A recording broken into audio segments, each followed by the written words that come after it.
Antone muraho. Uraho neza uri kuvuga nk'umuntu uzi gutera story shaho. Mbabara mbwire ko uyifite. Yiguha noneho. Umva nguteza amatwi. Ngo mama ntabwo twivuga ariko. It's okay. Yego si ngombwa rwose. Ndi mama rero ariko mfite umwana w'umuhungu nkundiye. Mfite abana bane. Yego. Natandukanye na papa wabo ndi divorce. Yego. Noneho tumaze gutandukana umwana baturananye. Afite imyaka 26 icyo gihe ariko apano. Buretse gato ufite umwana w'umuhungu ugukunda azin hari umuhungu ugutereta ntabwo ari umwana wawe w'umuhungu ugukunda. Ntabwo ari umwana wanjye. Umva buretse gato nicare neza nuko. Urumva ndi divorce. Yego. Noneho karitsiye nimukiyemo nshaka guhunga umugabo hafi yanjye kuko twatumaturanye nubwo tumaze kugeza ntabwo yagiye kure yanjye. Yego. Noneho aho nimukiye rero nyana n'umusore ariko ari mutoya. Yego. Umusore nkunda ngibanza kubona ko bya bindi by'ubwana bya bindi bisanzwe kumbi we arankunda biri. Umwana yaragukunze boko. Arasara arangara. Kandi mu by'ukuri nto ubonye ntabwo ndi umuntu wo gukundwa ndiki bidi manye hashize nk'umwaka bona kuko ari serinda ngarika nkubwiza kuri rero nubwo nkunda ntabwo nabana nawe. None se yaraje buretse yaraje arakubwira ati ngenda gukunda. Yatangiye aza mu rugo akadusura bisanzwe yaba umumotari icyo gihe byonyine nkanamuca amazi ko ari umumotari. Yego. Nkabona araho nyine agenda mu rugo ibintu bisanzwe ariko wabigira ibintu biri seriye arankunda mbanza nta muntu cyangwa gukundwa. Yego. Yavuga deka bagira nyibwira neza wenda naruhuka na stress yo mu mutwe. Wikumburiye keya. Yasi ari umuntu yanga. Ndakumva nuko. Ubwo rero ati tugomba kubana ntabwo twabana kiri tutabana. Ibyo mfite byose birasheho kubera wowe nta n'ubuzima nabasigaranye. Kandi ntabwo twabona kibasi reka ngende ngurisha inzu yanjye ngurisha ikibanza cyanjye niba uri gutinya ko ntuye hafi yo kwa papa tujye kure aho ushaka hose turajyayo. Ako bambi ni n'umwana ati ngurisha ibintu byose. Nyine njye numvaga ari umwana urumva yarafite imyaka 26 kandi yari afite 34. Yego. Ako nta nubwo wamurushaga myinshi. Oya shanto yari umwana none ubanza wumve ko ndi divorce. Yego. Abana bane. We yarakiri umusore. Byose bishinzwe iki? Okay, twikomereze. Nuko. Ubwo rero ndamuhakanira neza ndamuhakanira. Maze kumuhakanira ubwo ikintu cyabayeho. Hari undi mutipe gusa nterinda. Akoze ko bagutipe bagukunda. Ntabwo nzi ibyo mbakuruza. Ubona amabuno se shahu. Wamuri. Kiss FM with Antoinette, 1 p.m. to 4 p.m. Kiss. Nuko. Amaze kunterinda mpita rero byararangiye dore ndanati tambye ati nta kibazo basi. Ndemera ko ndari nanjye n'umwana nzamurera ariko ngo reka ngutunge. Kuko mwana yarera gukunze pe. Ntabwo twabana. Arambwira ati ntubona ko ntamukiye unyanze uyu akaba guteye inda ngaho genda umusange ariko nkuranije Imana ko mbikuye ku mutima ntabwo muzabana. Jesus. Mbwira ko ariko byagenze. Oya okay uwo nguwo guteye inda se mwarabanye? Twarabanye. Nawe yari umusore muto ariko we ubona nyine utamusuzuguye nk'ubundi. Oya ntabwo yari umusore muto yarakuze. We yari mukuru. Nawe yari n'umudivorce nawe ariko ubwo amaze kugera inda turabana. Wumva uri safe kuri we kurusha uwo mwana muto. Yego. Ibyo byari bitwaye. Yego. Twamaranye umwaka umwe turatandukanye. Arambwira ati nari narabikubwiye ko utambabaza nkugira amahoro. Yego ko. Nose yaragitereta.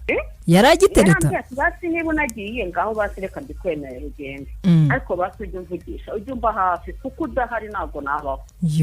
Yaragukundaga. Niba narazifoshe nagombaga kugenda noneho nkubaka ibyo byo kumva ngo hari umuntu ku ruhande mfite.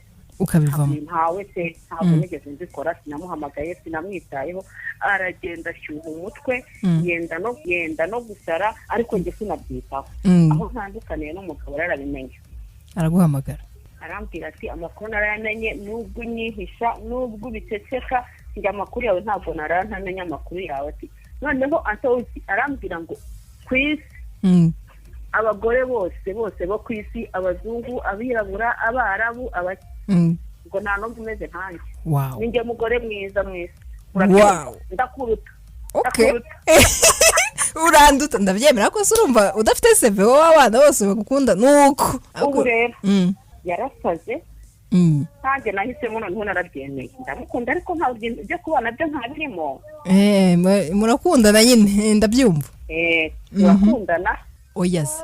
None se umwana watangiye umbwira ubu nyine wawe utakayemo nawe? Cyane kuri ko nabonye hari ukuntu umuntu yihangana akaguma akizirika agiye kuvuga uti umuntu nanjye ni nkamukunda n'imyaka ibaze ko hashize imyaka ine akigutegereje akintegereje akaguma nkomeje kumwanga Imana ntiyazampana bizanamo Imana reka tureke kubivangamo Imana ibyo bintu sibyo. Umva ndagukunze mu buzima. None se mbwira bimera gute gukundana n'umwana mutoya? Biraryoha. Reka aguha umwanya wose akwitaho ndetse ntabwo atumuhumeka ngo wihebe igihe cyose aba hari. Nk'uwo ngo wantegereje igihe kingana gutyo kuba mpari Mana yanjye kuri nge ndi nk'inyenyeri arambwira ati ibyo ngezeho byose nuko wemeye kunkunda. Ufite imodoka ye yavuye kuri moto asigaye afite imodoka ye. Yego. Wow. Ariko arambwira ati ibi byose nuko wambaye hafi nawe mbikera. Ntabwo uzicuza nta n'ikintu uzabura. Mbese abagufata nk'umuntu urenze mu buzima bwe. Mana yanjye ntabwo ubizi. Kiss FM with Antoinette, 1 p.m. to 4 p.m. Kiss. Agaciramo ntabwo kabaho. Wow. Nawe yarambwira ati nabanje kugira ngo wenda nirare ariko ntabwo ari irari. Niyo hagize akantu gato dufarambwira ati mbabarira. Umbabarire kuba ko nagukunda. Agasaba imbabazi agahendahenda ndetse kuri we. Ngenda hagije. Big story shy. Ariko ndishimye ko wabonye umuntu ugukunda nkawe. Nta kindi kintu cyo ku ruhande. Ntacyo pe, ntacyo. Nuba wumva ufite umutekano? Nanjye ntabwo nzi cyatumye nkunda. Nyine yagukundiye wowe. Yankundiye ngiye wowe ngewe nta kindi kintu yitwaje nta kindi aribye nani cyashaka kumenya. No. None se umwana wawe mukurangana te? Yes, Anto. Umwana w'imyaka 22. Haye nkabakina umupira ndapfuye. None wakubwira yuko ari kumbwira ngo muhamwigisha imodoka kuko afite n'akandi kamodoka kigisha neze imodoka mu bya autority. Ariko ndabari na businessman. Ariko rero nubwo ari umwita mutoya ndumva kuze mu mutwe. Harakuze. None se ngo barumva hategera afite 26 bafite 30. Arakuze. Hanyuma se umwana wawe nk'uwo mukuru uwo benda kungana uwo mwana wawe w'imfura yabona nyine ufite umu boyfriend benda kungana abifata gute ko abahungu n'umuhungu n'umukobwa? N'umukobwa. N'umukobwa. Okay.